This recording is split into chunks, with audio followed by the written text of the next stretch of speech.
Este es el tercer episodio de la historia del Imperio Bizantino.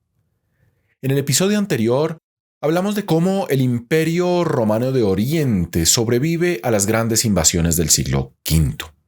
En este tema de historia, de presentación cronológica de los bizantinos, vamos a estar profundizando en el momento y la manera como el Imperio Romano se vuelve bizantino.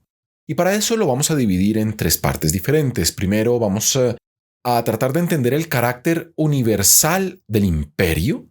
Después nos concentraremos en las grandes reformas de Justiniano, el último gran emperador de la antigüedad. Y en la tercera parte estaremos hablando de la terrible guerra contra los persas, que es un momento de ruptura entre el imperio romano tradicional y el imperio romano medieval, es decir, bizantino. Empecemos con la primera parte. Uno de los componentes esenciales de la romanidad es el carácter universal del imperio. El cristianismo va a llegar a reforzar este aspecto universalista del imperio romano con la propuesta de solo un Dios, un solo emperador y un solo imperio. Ese emperador era el representante de Dios en la tierra y ese imperio era el mundo conocido, lo que llamaríamos el ecúmeno cristiano, la tierra habitada. El abandono de Occidente o de la parte occidental de lo que alguna vez fue el Imperio Romano a los invasores bárbaros era vista por los emperadores bizantinos como un estado provisional. Los reinos germánicos incluso eran conscientes de la superioridad romana y la reconocen constantemente. Clodoveo, por ejemplo, el primer rey de los francos, recibe el título de cónsul de Roma, pero todo esto es solamente un gesto en el que el imperio bizantino pretende tener una autoridad nominal sobre Occidente mientras se prepara la famosa reconquista de Justiniano, que será por las armas.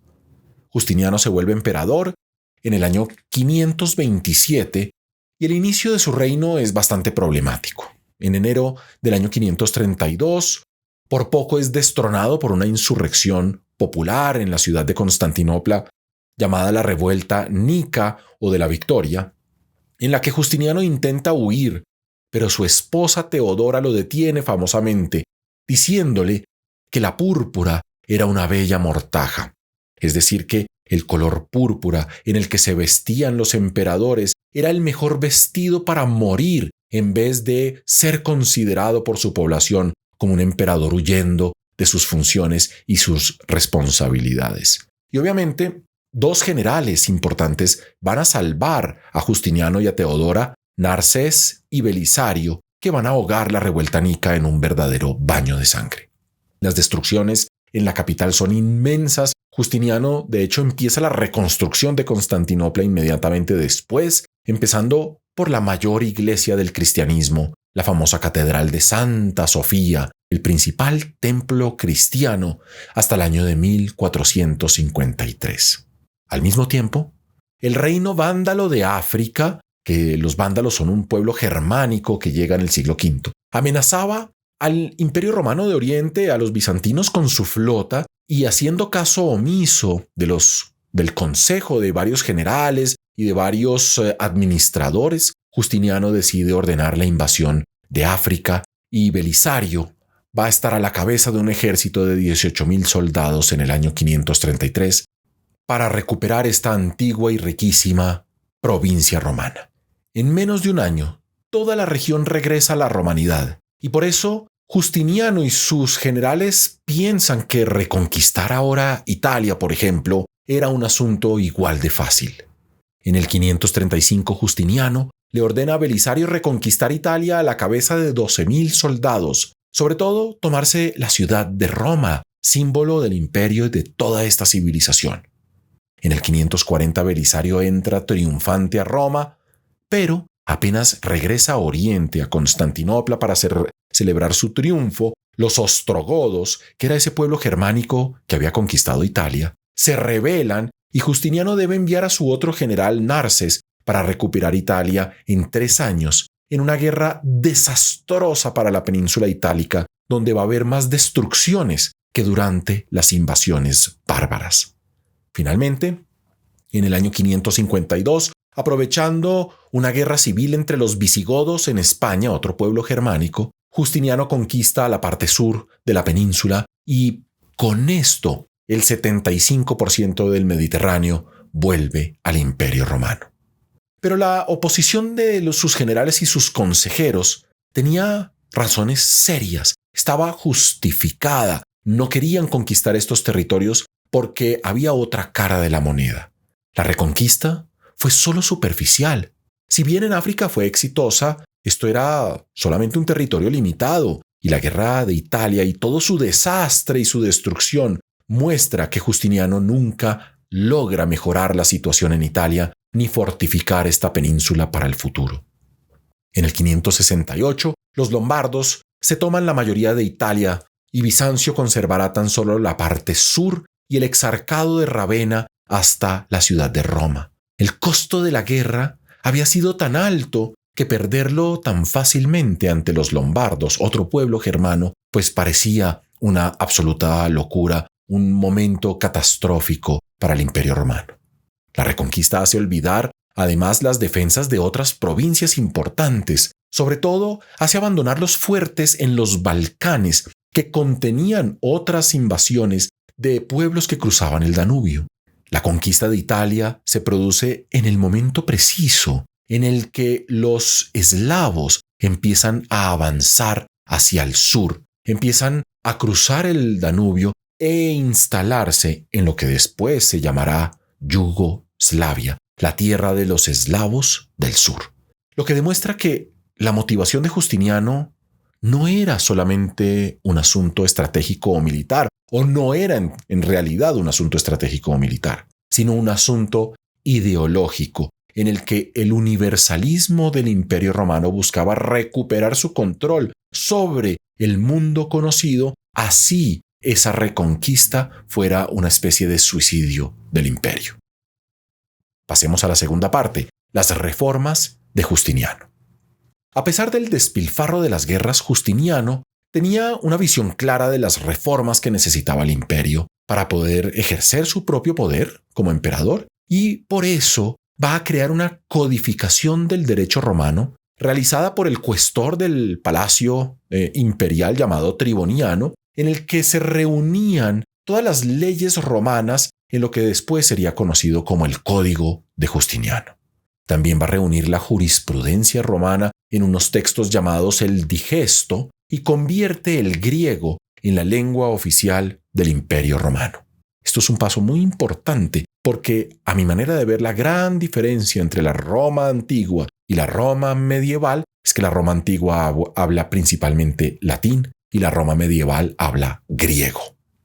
Justiniano intenta reformar también la administración apoyándose en 2 prefectos del pretorio, odiados por la población pero supremamente competentes y odiados porque buscaban recaudar más y mejor los impuestos, Juan de Capadocia y Pedro de Barsimes. Y consciente de la anarquía en las provincias, que eran recorridas por milicias privadas al servicio de los poderosos de la época que imponían su voluntad a los campesinos, pues esta situación golpeaba principalmente a los contribuyentes del imperio, a los que pagaban el impuesto, que eran justamente las clases populares y sobre todo los campesinos. Por eso entrega a los gobernantes de provincias todos los poderes civiles y militares tradicionalmente separados en la civilización romana, y todo esto por obra de estos prefectos del pretorio. Sobre todo, a partir del año 541, Justiniano encuentra una dificultad aún mayor que todo lo anterior. Aparece la peste, que era desconocida en el mundo romano y que va a golpear Constantinopla durante 4 meses. El impacto real de la pandemia es un tema que todavía se presta para discusiones entre historiadores, pero lo cierto es que debilita durablemente y casi que definitivamente a varias ciudades de la antigüedad. Esta epidemia es recurrente y afectaba principalmente los impuestos de una población que apenas podía pagarlos y que resentía una política de grandeza como la de Justiniano, que no se adaptaba a la dureza de los tiempos, a las guerras, a las crisis económicas y a la peste. Por eso, la muerte del emperador es vista con alivio el 14 de noviembre del año 565. Aunque Bizancio conserva el África, hasta los años 670 realmente va a perder rápidamente España y la mayoría de Italia, y de hecho va a ser amenazada por una nueva ola de invasores. Como les decía, los eslavos, o como se les llama en la época, los esclavenos, se instalan en el Danubio a finales del siglo V, empujados por los nómadas de Asia Central, en particular los búlgaros y los ávaros.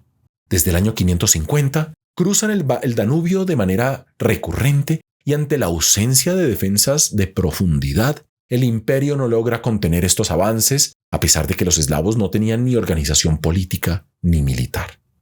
Los Balcanes son inundados por los eslavos y las grandes ciudades como Tesalónicas se eslavizan completamente.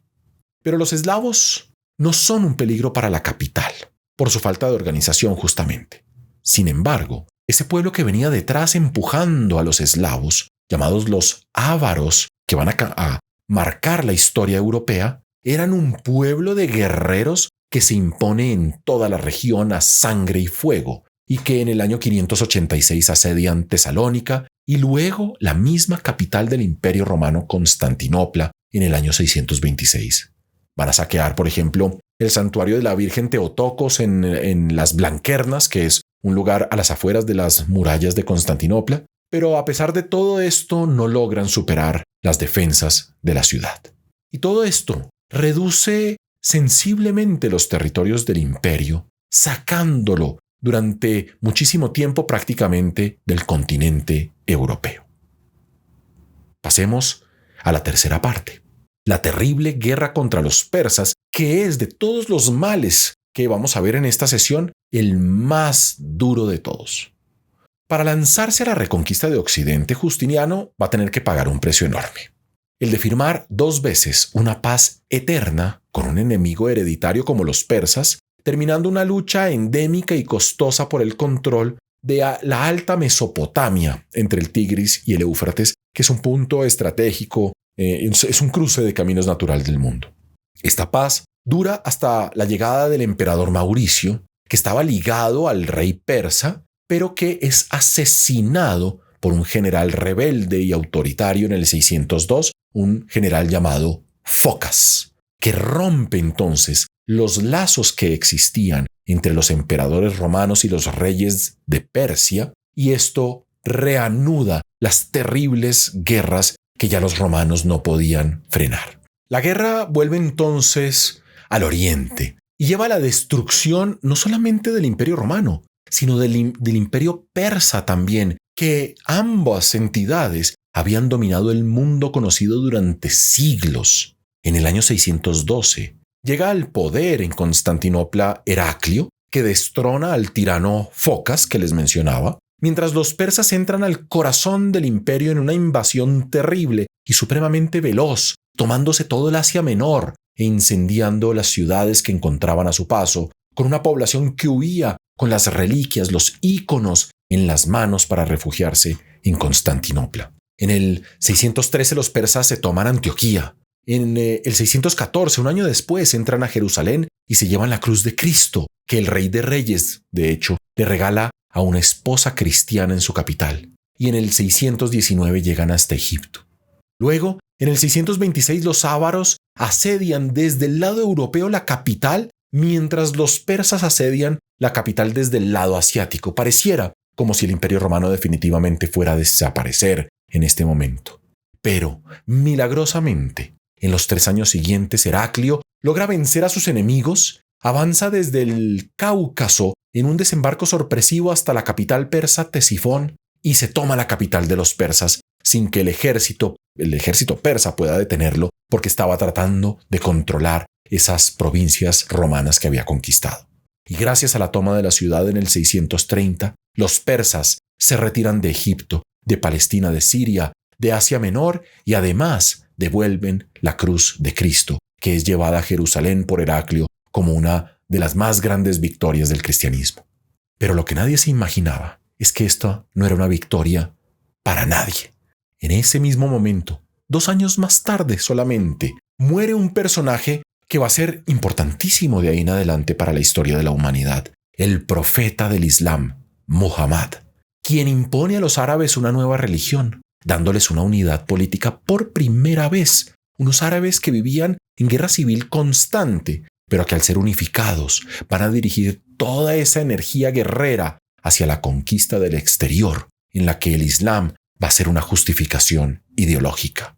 Las victorias de los árabes o de los arabo-musulmanes, como deberíamos llamarlos desde el 632, van a una velocidad vertiginosa. En 10 años solamente, los árabes se vuelven los más grandes conquistadores de la historia. En el 635 se toman Damasco y derrotan irremediablemente a los bizantinos, que seguían celebrando la victoria contra los persas. En el 638 cae Jerusalén. En el 642 los bizantinos evacúan Egipto tras la toma de Alejandría y un año después ya los árabes estaban entrando o acercándose a las montañas del Taurus, que era la última frontera del imperio bizantino. El único obstáculo natural realmente que detiene a los arabo-musulmanes. En el 645 se toman la isla de Chipre. En el 670 fundan la famosa ciudad de Kairouán como el puesto de avanzada en el norte del África, mientras la ciudad de Cartago, la joya del imperio romano, cae en el 696. En los años que siguen a la muerte de Heraclio, el imperio romano se vuelve entonces bizantino. Su base ahora será Asia Menor, un territorio que controlaba fuertemente y lo que es prácticamente hoy Turquía. Y a esto se agregan las islas del mar Egeo, Sicilia y Creta, además del sur de Italia y esa franja que les decía entre Rávena y Roma.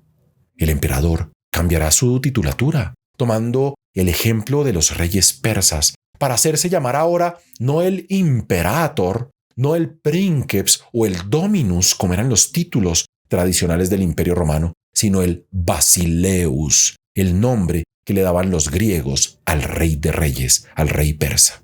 La administración cambia radicalmente. Este será ahora un mundo rural, donde las ciudades entran en decadencia. Del gran esplendor de Roma queda solamente su fe, su capital y su moneda de oro, el nomisma, que será el dólar de la época. En el episodio siguiente veremos cómo hay una reorganización imperial tras todas estas catástrofes, en particular tras la conquista de los musulmanes. Chao, chao.